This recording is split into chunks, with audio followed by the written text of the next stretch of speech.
Let him say that he feels hatred not on his own behalf, but on that of the women and children, and that a Christian is told to forgive his own, not other people's enemies. In other words, let him consider himself sufficiently identified with the women and children to feel hatred on their behalf, but not sufficiently identified to regard their enemies as his own, and therefore proper objects of forgiveness. But hatred is best combined with fear. Cowardice, alone of all the vices, is purely painful, horrible to anticipate, horrible to feel, horrible to remember. Hatred has its pleasures. It is therefore often the compensation by which a frightened man reimburses himself for the miseries of fear. The more he fears, the more he will hate. And hatred is also a great anodyne for shame.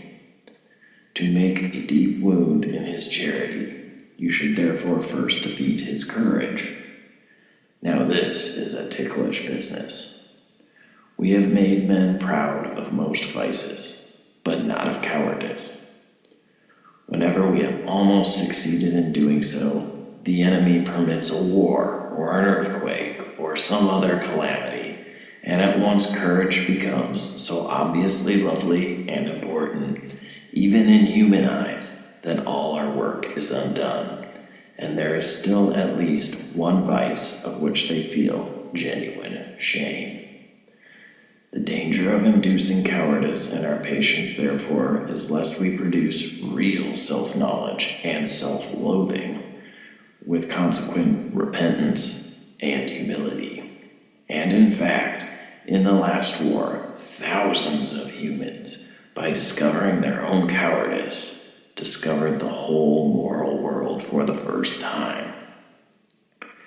In peace, we can make many of them ignore good and evil entirely.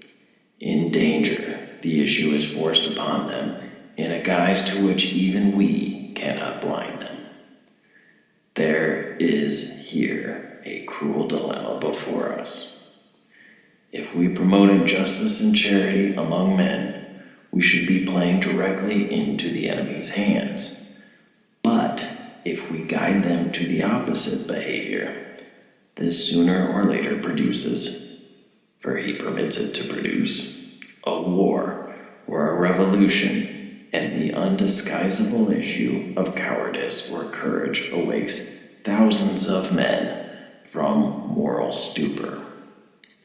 This, indeed, is probably one of the enemy's motives for creating a dangerous world, a world in which moral issues really come to the point.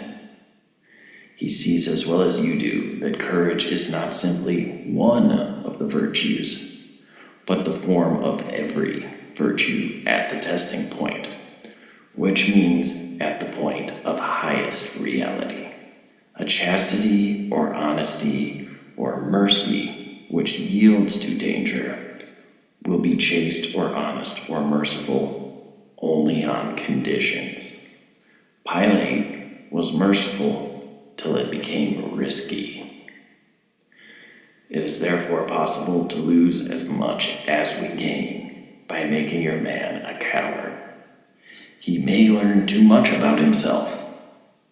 There is, of course, always the chance, not of chloroforming the shame, but of aggravating it and producing despair.